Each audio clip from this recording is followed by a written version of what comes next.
वक्फे के बाद दोबारा आपका इस्तकबाल है। मजीद बढ़ेंगे खबरों की जानिब। तेलंगाना में अचानक सर्दी की शिद्दत में इजाफा हो गया। हैदराबाद के महकमे मौसमियात ने बताया कि आइंदा 2 दिनों के दौरान रियासत में शदीद सर्द हवाओं का असर बरकरार रहने का इम्कान है। इसके नतीजे में अक़ल तरीन दर्जे हरारत मामूल से 2 से 3 डिग्री सेल्सियस तक कम हो सकता है। मौसमी हालात के पेश नज़र महकमे मौसमियात ने रियासत के 6 अजला के लिए येलो अलर्ट जारी किया। आदिलाबाद, कुमरंभीम, आसिफाबाद, मंचिर्याल, निर्मल, संगारेड्डी और मेदक अजला की अवाम को सर्दी की शिद्दत से होशियार रहने की हिदायत दी गई। हुकाम ने सर्द हवाओं के बाइस खासतौर पर बच्चों और ज़ईफ अफराद को मुनासिब एहतियाती तदाबीर इख्तियार करने का मशवरा दिया और कहा कि इंतहाई ज़रूरत के अलावा सुबह सवेरे और रात के औकात में सफ़र से गुरेज किया जाए। सर्द मौसम के पेश नज़र अवाम को गर्म लिबास पहनने की भी ताकीद की गई है। रियासत में अक़ल तरीन दर्जे हरारत आदिलाबाद ज़िले में दर्ज किया गया, जहां रिकॉर्ड सतह पर 6.2 डिग्री सेल्सियस दर्जे हरारत रिकॉर्ड हुआ। इसके अलावा हनुमाकुंडा में 12, राजेंद्र नगर में 10, पटनचेरू में 9 और मेदक में 8.8 डिग्री सेल्सियस अक़ल तरीन दर्जे हरारत रिकॉर्ड किया गया।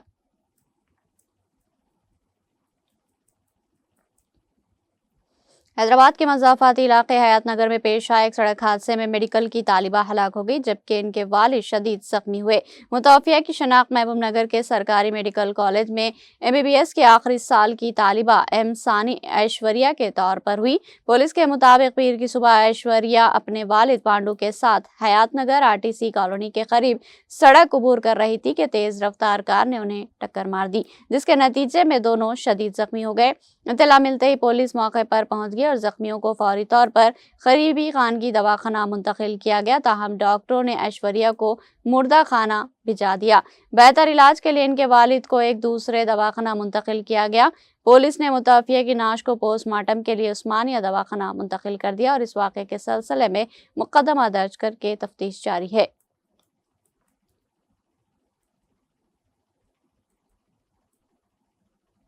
वार्ड मेंबर के तौर पर मुंतखब एक शख्स की दिल का दौरा पड़ने से मौत हो गई। वाक़या तेलंगाना के ज़िले नागर कर्नूल में पेश आया। रियासत भर में गुज़िश्ता रोज़ पंचायत इंतखाबात का दूसरा मरहला मुनक़्क़िद किया गया। दोपहर में पोलिंग के इख्तिताम के बाद रात देर गए तक वोटों की गिनती हुई। इस गिनती में वेंकटापुर गाँव के रहने वाले महेश को कामयाब करार दिया गया। कल निस्फ शब को नींद में ही दिल का दौरा पड़ने से वो चल बसा। इत्तला मिलते ही पुलिस मौके पर पहुंची, मुकदमा दर्ज किया और तहकीकात का आगाज कर दिया। महेश की मौत से गांव में गम की लहर दौड़ गई।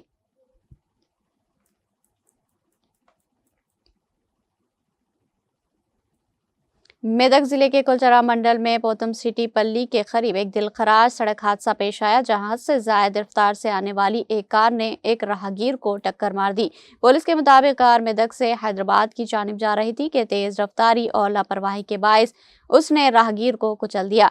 मुतवफ़ी की शनाख्त श्रीधर के तौर पर हुई, जो करीम नगर का रिहायशी बताया जा रहा। टक्कर इतनी शदीद थी कि राहगीर हवा में उछल गया और मौके पर ही जाबक हो गया। ये अफसोसनाक वाक़या CCTV कैमरे में कैद हो गया, जिसकी फुटेज मंजर आम पर आ चुकी है और इंतहाई दिल दहला देने वाली बताई जा रही। हादसे के बाद कार बेकाबू होकर सड़क से उतर गई और करीबी ज़रई खेतों में जा गिरी। पुलिस ने लापरवाह ड्राइविंग के खिलाफ मुकदमा दर्ज कर लिया और वाक़े की तहकीकात जारी है। यह हादसा एक बार फिर तेज रफ्तारी और सड़कों पर लापरवाही के बढ़ते हुए वाक़यात पर संगीन सवालात खड़ा कर रहा है।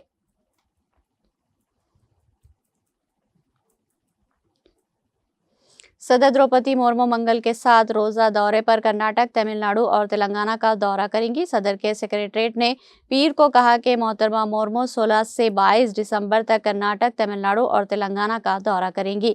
मुर्मू मंगल को कर्नाटक के मंड्या जिले के मालावली में आदि जगत श्री शिवार महास्वामी जी की 166वीं यौम पैदाइश की तकरीबात का इफ्तिताह करेंगी। 17 दिसंबर को तमिलनाडु के वेल्लूर में गोल्डन टेम्पल में दर्शन और आरती करेंगी। इसके बाद वो अपने सरमाई क़याम के लिए राष्ट्रपति निलयम बोलाराम सिकंदराबाद आ जाएंगी।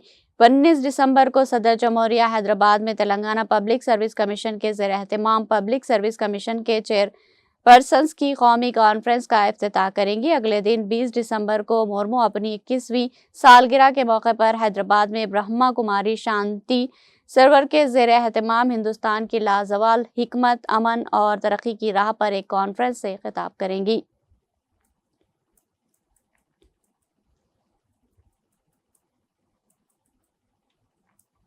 कांग्रेस की जनरल सेक्रेटरी और लोकसभा में पार्टी की रुकन प्रियंका गांधी वडेरा ने कहा कि हुकूमत के वज़राए पार्लियामेंट की कार्रवाई में खलल डाल रहे हैं और इससे जाहिर होता है कि हुकूमत खुद पार्लियामेंट को नहीं चलाना चाहती है।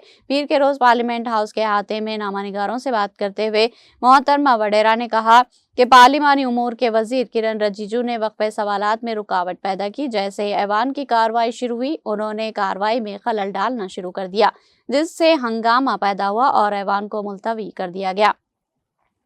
इससे जाहिर होता है कि हुकूमत की नीयत ऐवान को चलाने की नहीं है। उन्होंने कहा कि मोदी हुकूमत खुद पार्लिमानी इजलास को मुतासिर कर रही। मुझे लगता है कि मोदी हुकूमत पार्लियामेंट चलाना ही नहीं चाहती है। हमने पार्लियामेंट में आलूदगी पर बहस का मुतालबा किया था, लेकिन वो बहस ही नहीं हो रही है। काबिल जिक्र है कि पार्लियामेंट की कार्रवाई शुरू होते ही हुक्मरान पार्टी के अरकान ने कांग्रेस को निशाना बनाते हुए कहा कि इतवार के रोज रामलीला मैदान में मुनक्किदा रैली में वज़ीर आज़म नरेंद्र मोदी के लिए नाज़ेबा अल्फाज इस्तेमाल किए गए और इसके लिए पार्टी सदर मल्लिकार्जुन खड़गे, पार्लिमानी पार्टी की लीडर सोनिया गांधी और लोकसभा में अपोजिशन लीडर राहुल गांधी को मुल्क से माफी मांगनी चाहिए।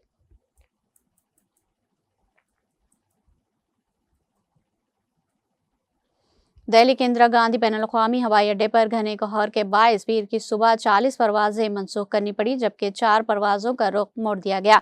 इसके अलावा बड़ी तादाद में परवाजों की आमद और रवानगी में ताखिर हो रही। हवाई अड्डे के जराये के मुताबिक रनवे पर हद बसारत इंतहाई कम होने के सबब परवाजों में ताखिर पेश आ रही। अब तक 40 परवाजें मनसूख की जा चुकी है और 4 को डाइवर्ट कर दिया गया, जबकि 100 से ज्यादा परवाजों में ताखिर की इत्तला है। दिल्ली एयरपोर्ट ने सोशल मीडिया पोस्ट में बताया कि इस वक्त सिर्फ K3 से लेस तैयारे ही परवाज कर पा रहे हैं। तैयारा कंपनियों ने भी अपनी सोशल मीडिया पोस्टों में मुसाफिरों को मशवरा दिया कि हवाई अड्डे के लिए रवाना होने से पहले अपनी परवाज की सूरत हाल के बारे में मालूमात हासिल कर लें।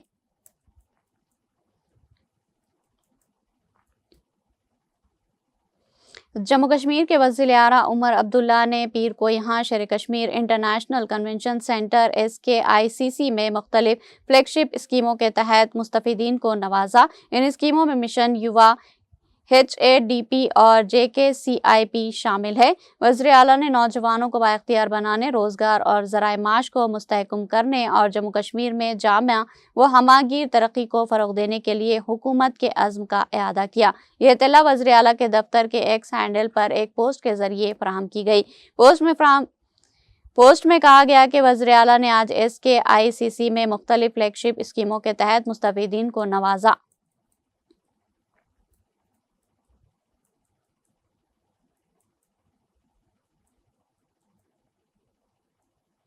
जनूबी अमरीकी मुल्क कोलंबिया में ग्रेजुएशन का जश्न मनाकर वापस जाने वाले 17 तलबा बस हादसे में हलाक हो गए। गैर मुल्की मीडिया के मुताबिक शुमाली कोलंबिया के दही इलाके में एक अफसोसनाक हादसे के दौरान स्कूल के बच्चों को ले जाने वाली बस खाई में जा गिरी। इस हौलनाक हादसे में 17 तलबा जान से हाथ धो बैठे, जबकि 20 जख्मी हो गए। बस कैरेबियन के साहिली शहर टोलू से मेडिलियन जा रही थी, जिसमें स्कूल के तलबा सवार थे जो स्कूल के दौरे के बाद वापस लौट रहे थे।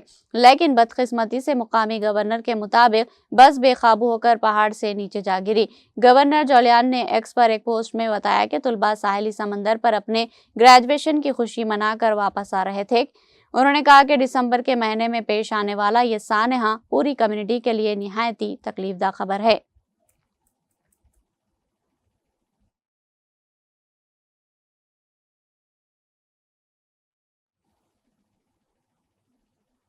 ऑस्ट्रेलिया के शहर सिडनी में दहशतगर्दाना हमले ने पूरी दुनिया को हिलाकर रख दिया। इस खौफनाक वाक़े में एक शख्स ने गैर मामूली जुर्रत का मुजाहरा करते हुए कई कीमती जानें बचाई। बोंडी बीच पर पेश आए इस वाक़े के बाद अहमद अल अहमद को सोशल मीडिया और आलमी मीडिया में हकीकी हीरो करार दिया जा रहा। हमले के दौरान अहमद ने जो बातें कही वो दिलों को छू लेने वाली है। उन्होंने अपने करीब मौजूद अफराद से कहा कि उन्हें खदशा है कि वो इस लड़ाई में जान से जा सकते थे और अगर उन्हें कुछ हो जाए तो इनके खानदान को बताया जाएगा कि वो दूसरे की जान बचाते हुए इंतकाल कर गए थे।